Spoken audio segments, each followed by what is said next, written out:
PC market में पता है आपने एक चीज नोटिस करी होगी कि आज से 7-8 साल पहले अगर आप कंपेयर करते हो और आज के पीसी पार्ट्स में, तो भाई यहाँ पर आपको ना काफी बड़ा इंप्रूवमेंट देखने को मिलता है, सिवाय एक चीज के, वो है CPU कूलिंग से रिलेटेड। मुझे आज भी याद है मैंने 2018-2019 के टाइम पे ना Core i9 9900K प्रोसेसर लिया था। उसको कूल रखने के लिए NZXT का 360 mm का लिक्विड कूलर लिया था, और मैं आपको बता दूं वो कूलर Core i9 को ना बेयरली ही कूल रख पाता था। फास्ट फॉरवर्ड टू 2025, प्रॉब्लम आज भी एग्जिस्ट करती है। मैं दावे से कह सकता हूं आप में से 99% लोगों ने जो हाई एंड पीसी बिल्ड किया होगा ना, वो ओवर हीटिंग वाली प्रॉब्लम आज भी फेस करते हैं। उसके पीछे रीजन बहुत ही सिंपल सा है, हमारी कूलिंग भले ही इंप्रूव हुई है, लेकिन हमारा जो प्रोसेसर का पावर कंजम्पशन है वो वक्त के साथ बढ़ता चला गया, और ये डिफरेंस ना काफी ज्यादा हो चुका है आज के टाइम पे। अब इस प्रॉब्लम को सॉल्व करने के लिए कॉर्सर ने अपना 420 mm का लिक्विड कूलर अनाउंस कर दिया है, जिसको कि आप जाकर मार्केट में परचेस कर सकते हो।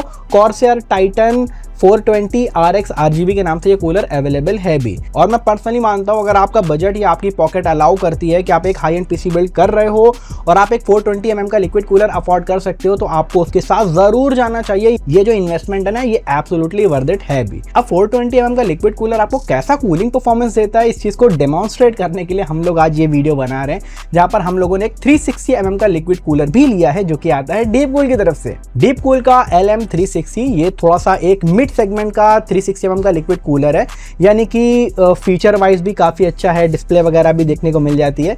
तो मैंने सोचा एक काम करते हैं, एक वीडियो बनाते हैं, ताकि जो लोग कंफ्यूज हैं क्या 420 mm का लिक्विड कूलर लेना वर्थ इट है 360 mm के लिक्विड कूलर से, तो उनके माइंड में जितनी भी कंफ्यूजन होंगी वो सब क्लियर हो जाएंगी, और आपको आइडिया हो जाएगा कि आपका इन्वेस्टमेंट जो आप एक्स्ट्रा करने वाले हो वो वर्थ इट है कि नहीं।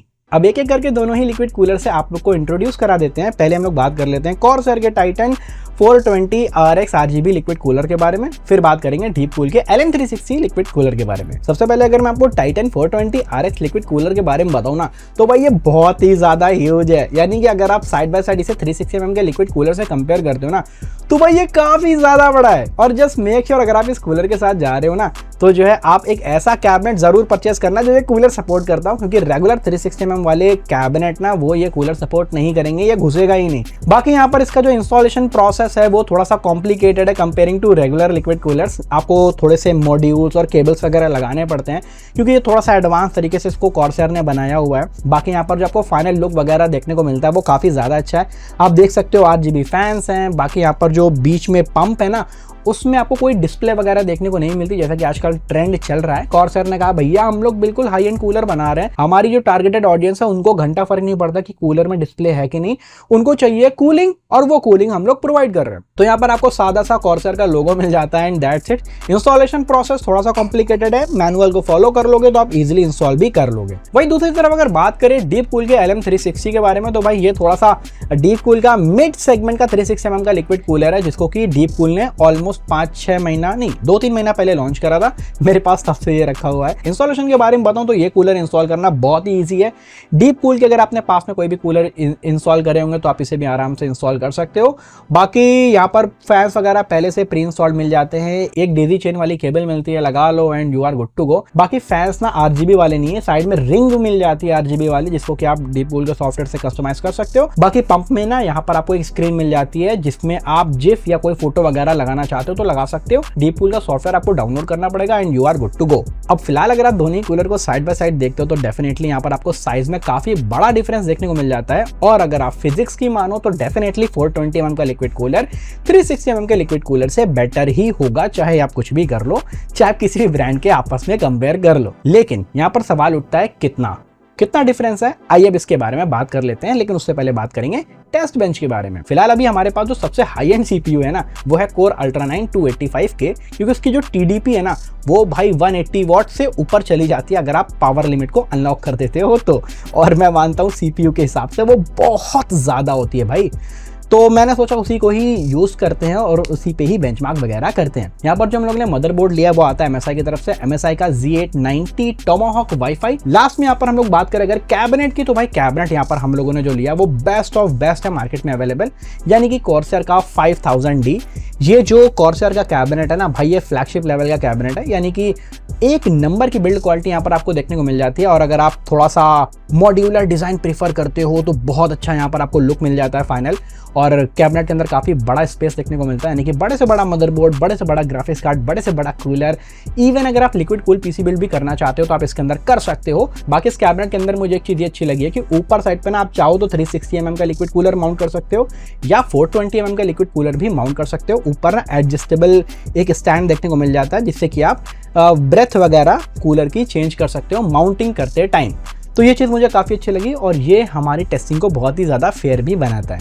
बाकी हमारा जो एम्बिएंट टेम्परेचर था वो था 24 डिग्री सेल्सियस, जो कि मैं मानता हूँ काफ़ी फेयर होने वाला है। बाकी दोनों ही कूलर के साथ जो हम लोग ने थर्मल पेस्ट यूज़ करा है वो उनके बॉक्स में मिलने वाला थर्मल पेस्ट है। और वैसे भी थर्मल पेस्ट की जो मार्केट है ना वो इतनी ज़्यादा मैच्योर हो गई है कि अगर आप कोई भी रेप्यूटेड ब्रांड का थर्मल पेस्ट लेते हो दे परफॉर्म्स एग्जैक्टली सेम। और ऑपरेटिंग सिस्टम के नाम पे यहाँ पर हम लोग यूज कर रहे हैं विंडोज 11 और विंडोज 11 को हम लोगों ने एक्टिवेट भी कर रखा है बाय यूजिंग और स्पॉन्सर्स एक्टिवेशन कीज। यहाँ पर आपको विंडोज 11 की एक्टिवेशन कीज देखने को मिल जाती है फॉर जस्ट 500 रुपीज। और वही अगर आप हमारा कूपन कोड यूज करते हो जो कि है TIBG350 तो एडिशनल डिस्काउंट भी देखने को मिल जाएगा। वीडियो के डिस्क्रिप्शन में इसका लिंक दिया हुआ है, जाकर चेक भी कर सकते हैं। नाउ अब यहाँ पर हमारी जो टेस्ट बेंच थी वो कंप्लीट हो गई थी। अब यहाँ पर केवल बारी थी वो थी बेंचमार्क्स की। और यहाँ पर भाई जो फाइनल रिजल्ट निकल कर आया ना, आई एम डैम इम्प्रेस। अगर मैं खुद टेस्ट नहीं करता तो मैं कभी भी बिलीव नहीं करता कि इस लेवल के आप टेम्परेचर्स अचीव कर सकते हो कोर अल्ट्रा 9 में। सबसे पहले अगर मैं आपको आइडियल टेम्परेचर के बारे में बताऊं तो कॉर्सर के Titan 420 RX RGB liquid cooler में जो आइडियल टेम्परेचर हमें देखने को मिला है वो है जस्ट 32 डिग्री सेल्सियस। वही अगर आप डीप कूल के LM360 लिक्विड कूलर को देखते हो तो वहां पर हमें 35-36 डिग्री देखने को मिल जाता है, जो कि नॉट बैड, परफेक्टली फाइन है, परफेक्टली एक्सेप्टेबल है। और वैसे भी आइडियल का कौन क्या ही करता है, एज लॉन्ग एज लोड में टेम्परेचर अच्छे जा रहे हैं, I don't care about the ideal temperatures. तो फिलहाल यहाँ पर दोनों ही कूलर बहुत ही नेक टू नेक बैठे, लेकिन what about 100% load.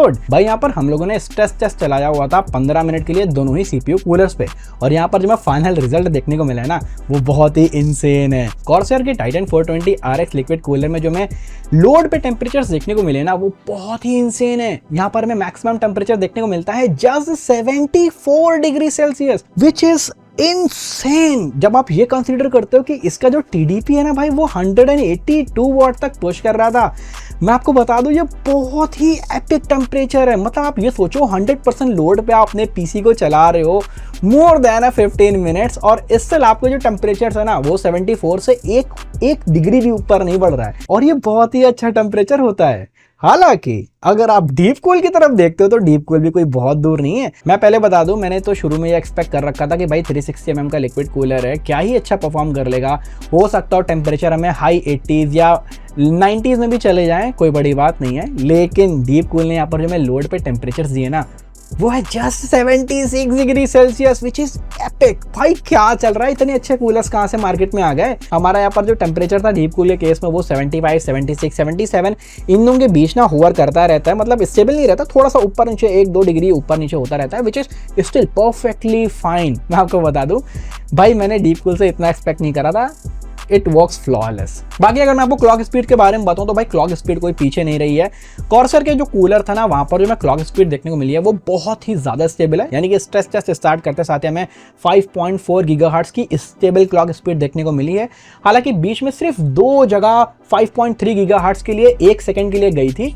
Most of the time 15 minute के लिए यहाँ पर हमें 5.4 गीगाहर्ट्ज की स्टेबल क्लॉक्स देखने को मिली है। भाई अगर आप डीप कूल के कूलर्स पे चले जाते हो तो यहाँ पर जो हमें क्लॉक स्पीड देखने को मिली ना वो भी ऑलमोस्ट स्टेबल है, यानी कि 5.3, 5.4, 5.3 इसके बीच में होवर करती रहती है, which is still perfectly fine. 5.3 भी इज वेरी एक्सेप्टेबल। तो ओवरऑल स्टेबिलिटी वाइज अगर आप देखते हो तो दोनों कूलर्स ने काफी अच्छी स्टेबिलिटी प्रोवाइड करी है।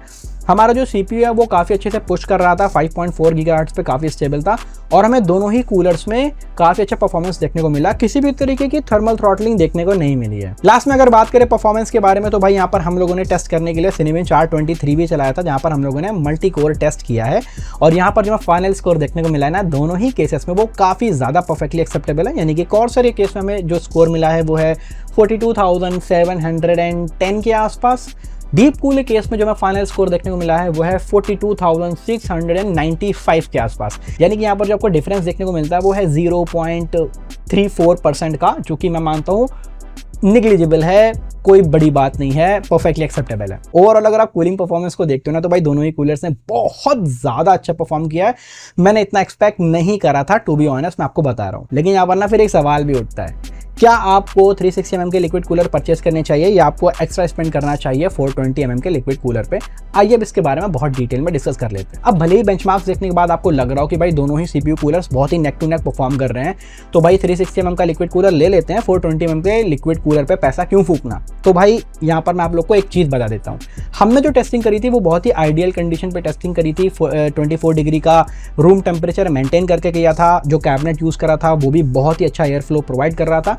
एंड दैट्स द रीजन जो डिफरेंस आपको देखने को मिला है वो केवल 3-4 डिग्री का ही देखने को मिला है। हालांकि आप जहां पर रहते हो वहां पर गर्मी बहुत ज्यादा पड़ती है, आपका कैबिनेट इतना हाई एंड नहीं है, तो ये जो 2-3 डिग्री का डिफरेंस था ना, ये बढ़ के 7-8 डिग्री तक भी जा सकता है, इवन 10 डिग्री से भी ज़्यादा बढ़ सकता है। डिपेंड करता है आप कहाँ पे रहते हो, क्या कॉन्फ़िगरेशन यूज़ कर रहे हो। तो मेरा सजेशन केवल यहाँ पर यही रहेगा कि अगर आप एक हाई एंड पीसी बिल्ड कर रहे हो जहाँ पर आप टॉप एंड का सीपीयू लगा रहे हो, जैसे कि Ryzen 9 9950X या Core Ultra 9 285K या i9 14900K, इतना हाई एंड सीपीयू लगा रहे हो ना, तो मैं रिकमेंड करूंगा कि भाई 420 mm के लिक्विड कूलर पे स्पेंड कर लो, क्योंकि जाहिर सी बात है इसमें रेडिएटर बड़ा है, इसमें पंप अच्छा वाला, इसमें ज़्यादा लिक्विड है, जिससे कि आपके सीपीयू कूलर को ना कूलिंग ज़्यादा मिलेगी कंपेयरिंग टू 360 mm के लिक्विड कूलर से। ये कूलर मैं उन्हीं को ही रिकमेंड करूंगा जो लोग एब्सोल्युटली बीस्ट पीसी बिल्ड करना चाहते हैं और कूलिंग भी बहुत अच्छी चाहते हैं। वही दूसरी तरफ आप में जो लोग टॉप एंड पीसी बिल्ड नहीं कर रहे हैं, एक मिड एंड पीसी बिल्ड कर रहे हैं लाइक Core Ultra 7 या Ryzen 7,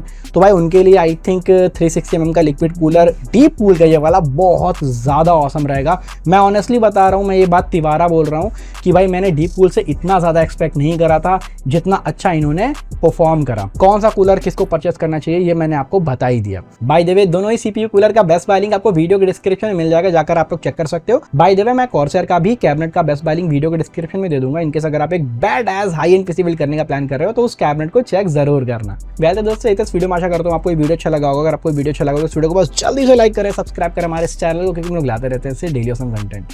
तो अंत तक देखने के लिए थैंक यू।